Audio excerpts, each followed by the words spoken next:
Hello दोस्तों, UCO global coaching centre में आपका स्वागत है। आज का जो टॉपिक है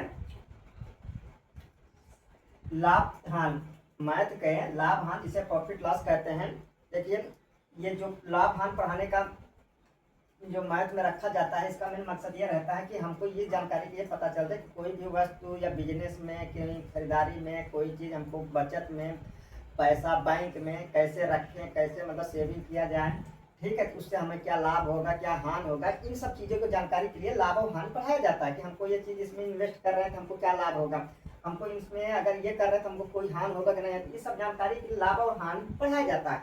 अब उस लाभ और हानि में कुछ बिंदु होते हैं, पॉइंट है, जिसमें एक एक करके कुछ पॉइंट पढ़ा, पहले उसको मतलब समझा देते हैं, फिर इसके बाद उस मतलब कुछ जो टाइप बनेंगे सवाल इसके लाभ और हानि पे, जो टाइप जो 12 10 12 जो टाइप बनेंगे, फिर उसके टाइप करके हम एक एक करके समझाएंगे। पहले सबसे पहले लाभ हानि में जब कोई व्यक्ति कहीं जाता है तो पहले खरीदारी करता है, ठीक है। तो खरीदारी में जिसे हम क्या कहते हैं, पॉइंट क्रय।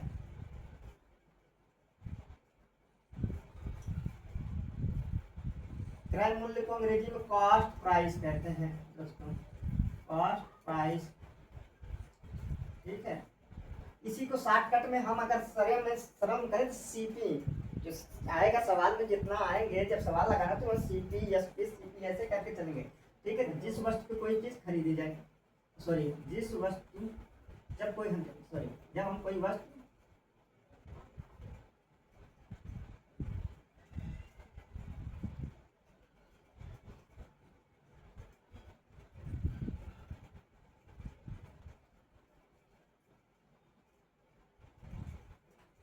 जब हम कोई वस्तु खरीदें तो उसे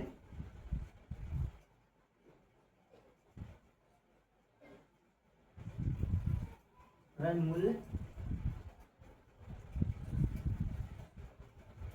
ठीक है, यही क्रय मूल्य को खरीदना भी कहते हैं, क्रय मूल्य को खरीदना भी कहते हैं, ठीक है। अब दूसरा पॉइंट जिसे विक्रय मूल्य,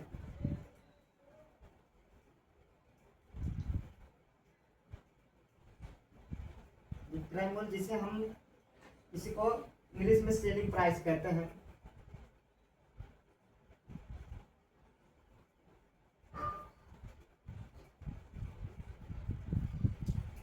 जिस मूल्य पर हम कोई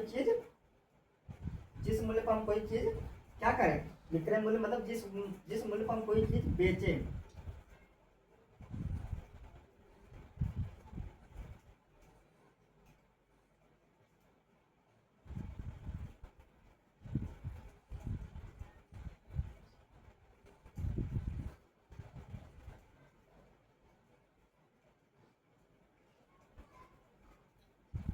उसे हम विक्रय मूल्य कहते हैं, उसे हम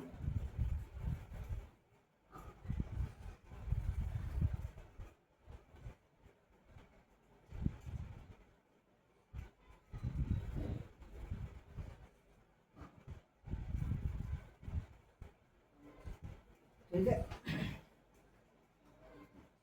अब एक चीज होता है, जब कोई सामान हम खरीदने जाते हैं, चाहे कोई भी चीज, चाहे दवा खरीदना हो, चाहे बॉटल खरीदना हो, एनी वस्तु एनी थिंग से अगर हम क्या खरीदें, क्रय करते हैं, तो उसमें एक एमआरपी लिखा रहता है, मूल्य लिखा रहता है, उसी को कहते हैं मार्क प्राइस है, ठीक है।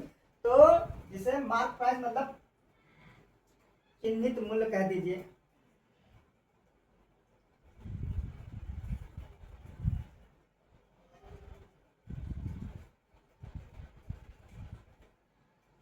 इसी को मार्क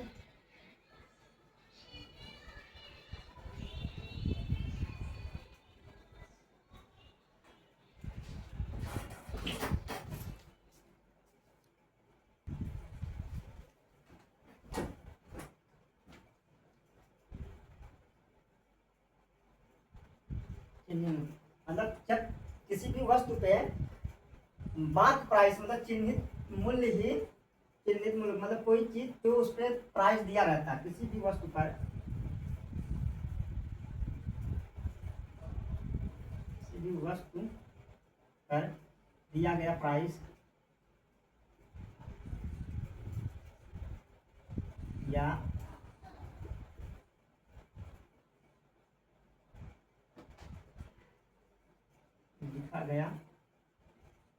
लिखा गया मूल्य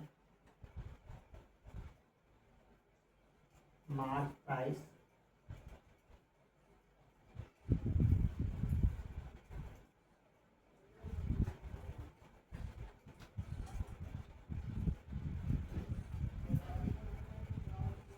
कहते हैं।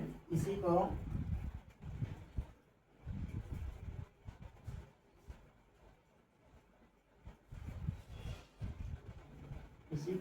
MRP, इसे मैक्सिमम रिटेल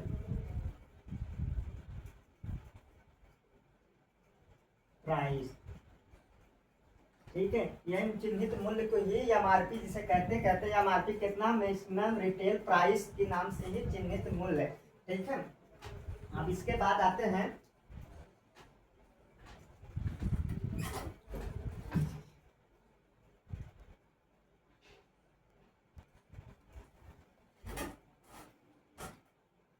लागत पे चलते हैं। अब ये डायरेक्ट पॉइंट कर दिए हैं टाइम बचाने के लिए।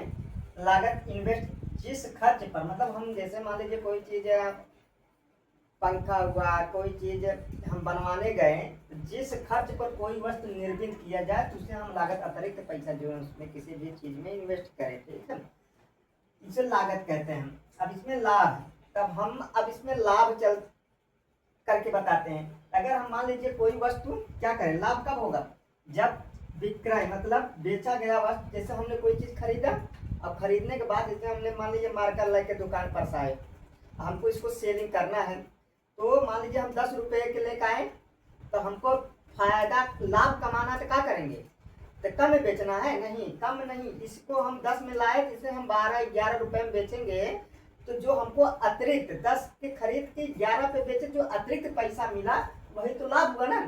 तो मतलब खरीदे के बाद हम बढ़ा के जो बेचे उसी को हम क्या कहते हैं, लाभ, जो आज हमको ज्यादा अतिरिक्त पैसा मिले। हमेशा लाभ में क्या होता, विक्रय ज्यादा होता, मतलब हम ज्यादा में बेचेंगे तभी विक्रय मूल्य माइनस क्रय मूल्य, मतलब खरीदा गया। हमेशा लाभ जब होगा विक्रय मूल्य में से घटा देंगे जो खरीदे गए मूल्य, मतलब हमने 10 रुपया का पेन खरीदा, क्रय किया, आपने 11 रुपया में बेचा, तो 11 रुपया में विक्रय किया, तो विक्रय 11 में से 10 खरीदा तो 1 रुपया का लाभ हुआ, समझ गए ना। हानि, अगर हमने यही पेन मारकर मान लीजिए 10 रुपये खरीदा, 9 रुपये में बेचा, तो क्या हुआ, हमें 1 रुपये का घाटा हो गया, तो लॉस हुआ, तो मतलब क्रय मूल्य ज्यादा हो गया, तो क्रय मूल्य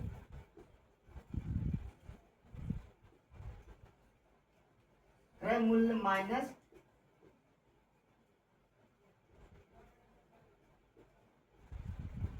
विक्रय मूल्य। हमेशा हानि की स्थिति में क्रय मूल्य ज्यादा रहेगा।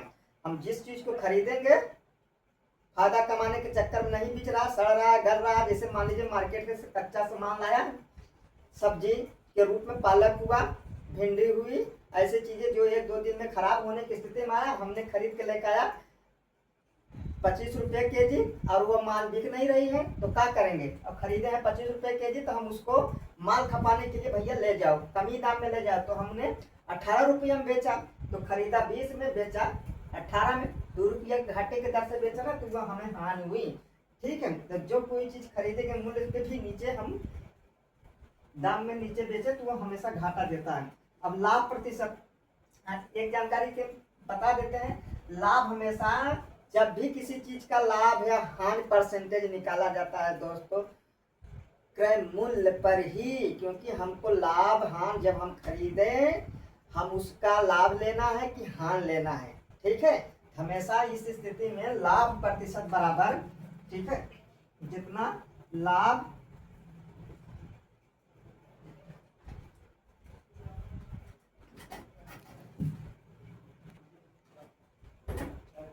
तो लाभ प्रतिशत में हमेशा क्रय मूल्य पर ही कोई चीज निकाला, ठीक है, लाभ हानि या लाभ प्रतिशत हो या हानि प्रतिशत, हमेशा क्रय मूल्य पर ही होता है, ठीक है। तो मान लीजिए अब इसका लाभ मतलब प्रॉफिट परसेंटेज, प्रॉफिट जिसे लाभ को प्रॉफिट परसेंटेज कहते हैं, तो मान लीजिए लाभ गुणे 100 बटे में क्रय मूल्य,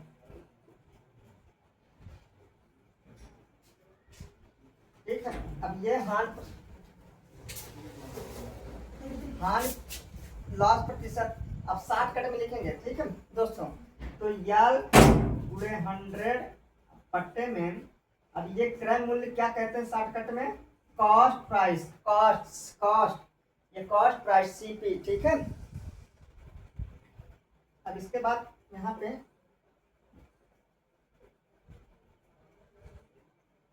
ये है, मान लीजिए सेलिंग प्राइस बराबर ये 60 कट में एसपी। अब इसके निकालने के लिए हमको ये सीपी ब्रैकेट में 100 माइनस लॉस प्लस माइनस जिसे हानि कहते हैं, प्रॉफिट या लॉस, ठीक है। इस दोनों लिख देते हैं। अगर मान लीजिए हमारे जो सेलिंग प्राइस बेचते समय अगर लाभ हुआ तो घटाएंगे, फायदा हुआ तो जोड़ देंगे, ठीक है। तो इसीलिए plus minus 100 plus minus profit और लॉस, ठीक है। अब इसके बाद 10 पॉइंट वाले का था कॉस्ट प्राइस, ठीक है।